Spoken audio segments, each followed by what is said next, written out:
Африк ТV-ийн хамгийн олон хүн амтай буюу 230 сая хүн амтай Нигериус нь манай улсын адил байгалийн баялаг, уулуурхаан салбартаа түшиглсэн эдийн засгтай. Мөн Сахарын цүлгийн тэлэлтээс үүдэлтэй байгаль орчны ноцтой дороотолтож нүүр тулдаг байна.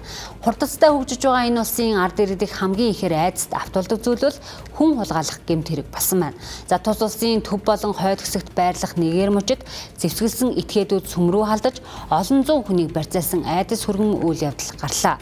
Гэрчүүдийн мэдээснээр Дикари тосгоны сүмд Баасан гарагийн мөргөл үлдэж байсан хүмүүс рүү гэмт хэрэгтнүүд халдаж 600 орчим эмэгтэй, хүүхэд болон өндөр наснуудыг хулгайлжээ.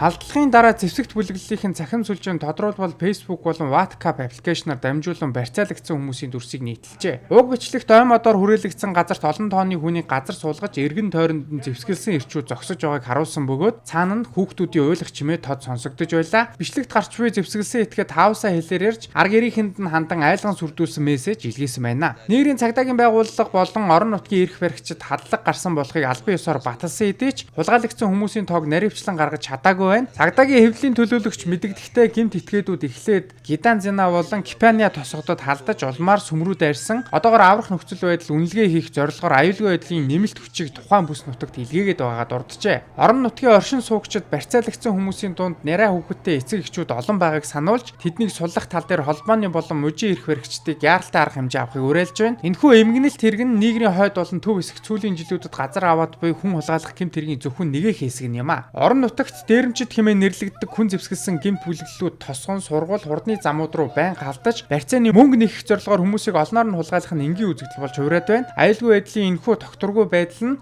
тус улсын эдийн засаг нийгмийн хөгжилд ноцтой саад учруулж ард иргэдийг байнга айдас түгшүүр дунд амьдрахад хүргэж байгааг олон улсын хүний эрхийн байгууллагууд анхааруулсаар байна.